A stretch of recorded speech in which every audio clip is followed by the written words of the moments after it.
Hello everyone, welcome to SP with biology classes. अगर आप 9th में हैं, 10th में हैं, 11th में हैं, 12th में हैं, तो आप बायोलॉजी और साइंस के लिए हमारे चैनल को सब्सक्राइब करें, ज़्यादा से ज़्यादा शेयर करें। अगर कम्पिटिटिव एग्ज़ाम की तैयारी कर रहे हैं तब भी हमारे चैनल को सब्सक्राइब करें, क्योंकि आपको इस पे जीके बायोलॉजी से रिलेटेड ज़्यादा से ज़्यादा वीडियो प्रोवाइड करने की पूरी से पूरी कोशिश की जाएगी। और आज देखिए, आज से हम लोग इस सामान्य जो सीरीज़ चालू होने वाली है वो जीएस दृष्टि यानी कि सामान्य विज्ञान जो है, जो कि हम लोग शॉर्टकट में रिवीजन करेंगे, तो कम समय में आप अधिक अंक ला सकते हैं। ठीक है, अधिक अंक ला सकते हैं, कम समय में आपकी बेहतर से बेहतर तैयारी हो सकती है। इधर हम लोग जीएस दृष्टि सामान्य विज्ञान का रिवीजन करेंगे, उधर हम लोग खान सर की जीएस जो है जीएस बायोलॉजी चल रही है, तो आप उसकी भी प्लेलिस्ट पड़ी हुई है, आप वहाँ से भी तैयारी कर सकते हैं। तो हमारे चैनल को ज़्यादा से ज़्यादा सब्सक्राइब करें, शेयर करें। ठीक है, सामान्य परिचय देख लेते हैं जीव विज्ञान का। जीव विज्ञान का सामान्य परिचय देखते हैं। जीव विज्ञान देखिए, बायोलॉजी शब्द के प्रथम प्रयोगकर्ता अगर पूछा जाए तो लैमार्क और ट्रेविरेनस हैं। ठीक है, जनक इसका अगर पूछा जाए अरस्तु है इंग्लिश में, जिनको हम अरिस्टोटल कहते हैं। प्रमुख शब्दावली क्या दी हुई है? ठीक, प्रमुख शब्दावली देख लेते हैं।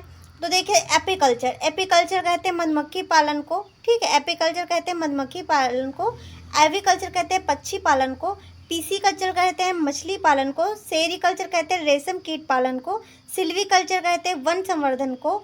और ओलेरीकल्चर कहते हैं सब्जियों की कृषि को। देखिए, ये जो है आपके कम्पिटिटिव एग्जाम में मोस्ट इंपॉर्टेंट चीज़ें हैं जो कि बहुत फंसती हैं। ठीक है, और हर्टिकल्चर कहते हैं बागवानी को। पोमोलॉजी कहते हैं फलों की खेती को। विटीकल्चर कहते हैं अंगूर की खेती को। एग्रोनॉमी कहते हैं फसलों की खेती को। किसको? फसलों की खेती को। अब हम देखिए, इधर जीव विज्ञान की प्रमुख शाखाओं को समझते हैं। ठीक है, जीव विज्ञान की प्रमुख शाखाएं देखो। जीव विज्ञान की प्रमुख शाखाएं देखो, जूलॉजी, जूलॉजी के देखो जंतुओं के अध्ययन को जूलॉजी कहते हैं। ठीक है, पादपों के अध्ययन को आपकी बॉटनी कहते हैं, यानी कि आपका वनस्पति विज्ञान कहते हैं। मृदा के अध्ययन को पेडोलॉजी कहते हैं। ठीक है, मनुष्य की वृद्धावस्था संबंधी अध्ययन को जेरोंटोलॉजी कहते हैं। अस्थियों का अध्ययन को ऑस्टियोलॉजी कहते हैं। ठीक है, त्वचा के अध्ययन को डर्मेटोलॉजी कहते हैं। पोषण विधियों के अध्ययन को ट्रोफोलॉजी कहते हैं। उभयचर सरीसृपों के अध्ययन को हर्पेटोलॉजी कहते हैं। ठीक है, तो ये देखिए आपका हो गया। हाँ, तो जीव विज्ञान की प्रमुख शाखाएं इतनी हैं। इसमें से आपको देखिए हर चीज़ शॉर्टकट में दी गई है और बहुत ही अच्छे तरीके से दी गई है। ठीक है, अब हम लोग समझते हैं। देखिए, जैव विकास संबंधी प्रमुख सिद्धांत। ठीक है, जैव विकास संबंधी प्रमुख सिद्धांत। सबसे पहले हम लोग लैमार्कवाद को समझ लेते हैं।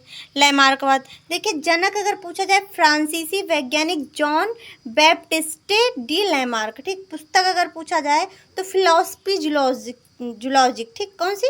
फिलॉसफी जिलॉजिक। अन्य नाम पूछा जाए उपार्जित लक्षणों की वंशागति का अध्ययन। ठीक है, उपार्जित लक्षणों की वंशागति का अध्ययन। उदाहरण है आपका जिराफ की गर्दन का लंबा होना, सांप के पैर का गायब हो जाना। ठीक है, अब डार्विन बात पढ़ेंगे। जनक कौन है? ब्रिटिश वैज्ञानिक चार्ल्स डार्विन। कौन है? ब्रिटिश वैज्ञानिक चार्ल्स डार्विन।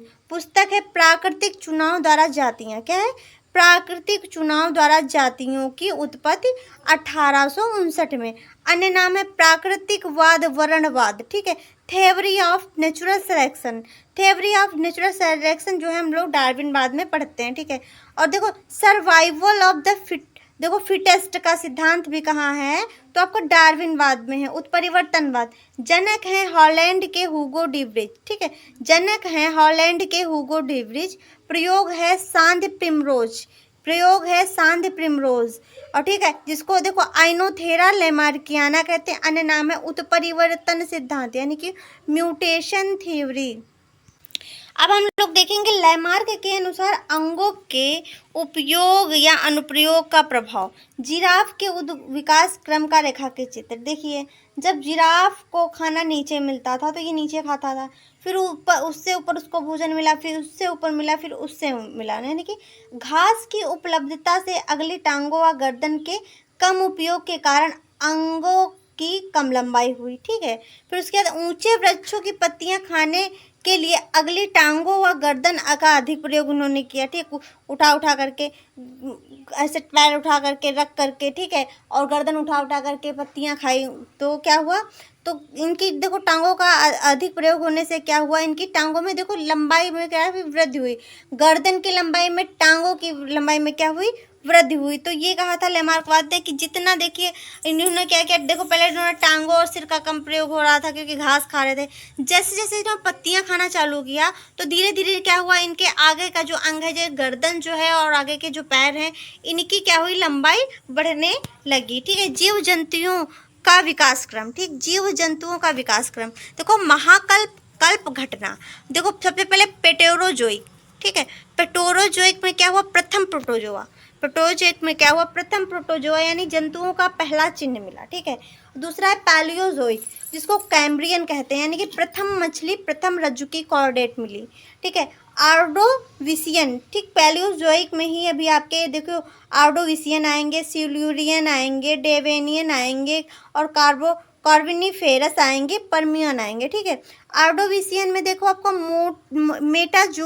जोवन जीवों का क्या हुआ, विकास हुआ। प्रथम संवहनी युक्त धरातलीय पौधे इसमें मिले। ठीक है, और उसके बाद देखिए आपका जो कार्बोनिफेरस है, डेवोनियम है, उसमें क्या प्रथम उभयचर जबड़े वाली मछलियाँ इसमें मिली। ठीक है, और आपको कार्बोनिफेरस में क्या हुआ, प्रथम सरीसृप बीज युक्त फर्न मिले इसमें।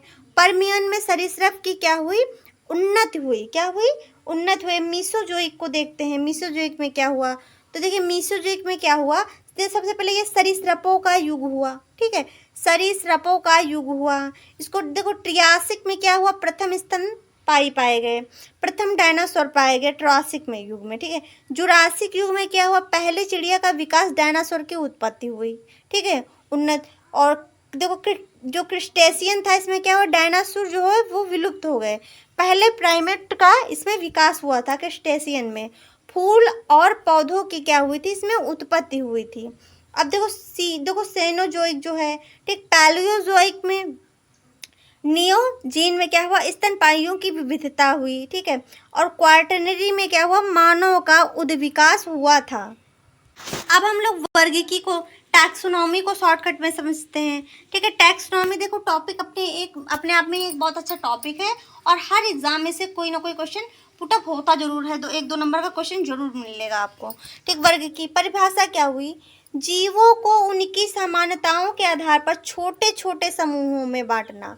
ठीक, छोटे छोटे में उनके वर्ग बना दिए गए, छोटे छोटे समूहों में बांटना। ठीक है, यही आपकी टैक्सोनॉमी कहलाई। जनक पूछा जाए तो जो कैरोलस लीनियस है। ठीक है, 5 जगत के जनक पूछा जाए तो R.H. विट्टिकर हैं। कौन है, R.H. विट्टिकर हैं। अब लोग 5 जगह समझते हैं क्या होता है। ठीक है, 5 जगत देखो 11th क्लास की भी क्लास पढ़ी है, उसमें भी आपको 5 जगत बहुत अच्छे से समझाया है हमने क्लास में, तो आप वहाँ से भी देख सकते हैं। ये शॉर्टकट में रिवीजन हम लोग इसका कर रहे हैं। 5 जगत देखते हैं ना, तो देखिए सबसे पहले 5 जगत में था कौन कौन से, देखिए मुनेरा, प्रोटिस्टा, कवक, पादप और जंतु। ठीक है, मुनेरा में देखिए क्या हुआ, मुनेरा में हुआ एक कोश के जीव पाए गए, प्रोकैरियोट जीव पाए गए। उदाहरण के लिए आपका माइकोप्लाज्मा हो गया, जीवाणु हो गया, साइनोबैक्टीरिया हो गया। साइनोबैक्टीरिया किसके बीच की कड़ी है, तो इसका आप क्या कमेंट सेक्शन में कमेंट करके जवाब दीजिए। फिर प्रोटिस्टा में क्या हुआ, प्रोटिस्टा में यूकैरियोटिक जीव आए। उदाहरण के लिए आपका शैवाल हो गया और प्रोटोजोआ हो गया।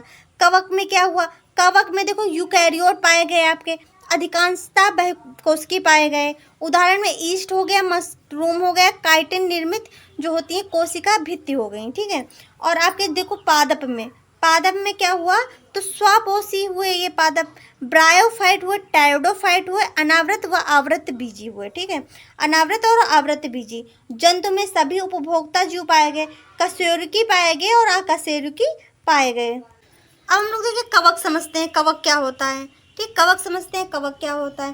देखो ये पर्णहरिम रहित होते हैं, यानी कि इनमें क्लोरोफिल नहीं पाया जाता। पहली बात, क्लोरोफिल नहीं पाया जाता है। ये थैलोफाइट्स होते हैं। थैलोफाइट्स का मतलब होता है रूट, स्टेम और लीफ में डिवाइड नहीं होते हैं, परपोषी होते हैं, हेट्रोग्राफिक होते हैं, काइटिन निर्मित कोशिका भित्ति पाई जाती है। कवक के अध्ययन को माइकोलॉजी कहते हैं। कवक के अध्ययन को क्या कहते हैं, माइकोलॉजी कहते हैं। कवक प्लस शैवाल जहाँ पे दोनों एक साथ सहजीवी बन के रहते हैं, वो क्या होता है, लाइकेन होता है। उदाहरण के लिए आपका खमीर हो गया, कुरमुत्ता हो गया, राइजोपस हो गया। ठीक है, मुनेरा जगत में देखो माइकोप्लाज्मा क्या होता है, स्वतंत्र जीवन यापन करने वाले सूक्ष्म जीव होते हैं। ठीक है, सूक्ष्म जीव होते हैं और ये प्रजनन में जो होते हैं ये समर्थ होते हैं। प्रजनन में क्या होते हैं, समर्थ होते हैं। साइनोबैक्टीरिया क्या होती है, ये अन्य नाम इनका देखो, साइनोबैक्टीरिया का क्या होता है, नील हरित शैवाल होता है। क्या होता है, नील हरित शैवाल होता है। अब देखिए जीवाणु के बारे में समझते हैं, जीवाणु क्या होता है। तो देखो जो बैक्टीरिया होती हैं वो सरल तथा एक कोश की सूक्ष्म जीव होते हैं। क्या होते हैं, सरल तथा सूक्ष्म एक कोश की जीव होते हैं। दो प्रकार के होते हैं, परपोषी भी होते हैं और स्वपोषी भी होते हैं। ठीक है, तो ये हमारा क्या हो गया, टैक्सोनॉमी हो गया।